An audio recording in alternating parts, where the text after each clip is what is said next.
with a couple ideas coming into this week. I think one of the things that we wanted to start with was coming off the tail of last week's conversation, just around, from a government insight perspective, which we will get to. One of the areas that we wanted to focus on primarily is around just the speed to market that we're seeing within this AI space. And there were a couple things that came out this week. Primarily, the leader of OpenAI had some choice words when it came to his hesitations or kind of concerns around the quickness to market that we're starting to see with lots of different variants of AI.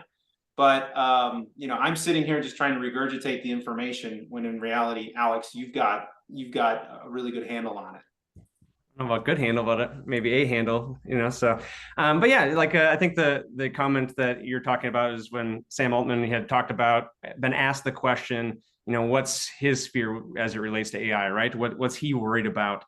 And really what he said pretty simply is that it's just the competitive market and the nature of getting things out there as quickly as possible, right? And maybe not doing all the due diligence that's necessary to ensure that whatever AI is released to the public, that it's not going to cause harm or lead people to do harm, right? And so, which is good. I thought that was really interesting. And not too far after, we saw Bing and with Microsoft, right, using ChatGPT, try to push something out and test, off the back of them putting out ChatGPT 4 to start to compete from a search perspective with Google. And very shortly after getting that out to testers, they started to see some pretty interesting issues, right, with the bot itself, telling users that they love them, and for people doing searches on companies and getting false or wrong data back on earnings and things like that. And so just a good example of are we going to start to see, even with trying to compete with Bing, other companies like Google and stuff try to put things out there maybe before it's ready, and what harm could that potentially do? Yeah, I'm curious. absolutely. Have you used any? Oh, sorry. Go ahead. No, go ahead, Jeff. I was going to ask if you all had used Bard from Google, if you had tried that, or I got an invite last week to beta test it. I'm just curious if you all had, but it's not GPT-4, right? I'll just say that it's not there. Like could it be soon? Maybe, but you could tell it's not quite there. On the other hand, Midjourney released version, I think 5.1 this last week, and that is there, right? That's there. That's really cool. So it is fascinating how sometimes the technology needs a bit more, but sometimes it's like really surprising the results it gives you. Well, and to that point too, one of the things I saw this week was actually the leaked confirmed, Google Consult memo that essentially just said, like, we don't have a moat. Like, there is no protection or defense against, our competitors that are rolling these AI models out in this space versus, our objectives or game plans as Google. But essentially, what I found most interesting about that was the point that Google is essentially, at least from this memo, has looked at things through the perspective of, closed door development time periods, resources, as well as capabilities that they anticipated to see within what I would assume would have been Bard. But interestingly enough, the report or the memo essentially says, hey, all of the value that we thought we were building is actually gone right out the window, just given the fact that from an open source perspective, problems or challenges that we intended to solve within 3 to 6 months are being solved within days to weeks. And on top of that, we're seeing performance metrics that we just, quite frankly, are unheard of. Almost double what they anticipated seeing from their algorithms and platform for Bard. And so I'm curious just kind of what you guys think. Alex, I hear from your perspective, and I do agree.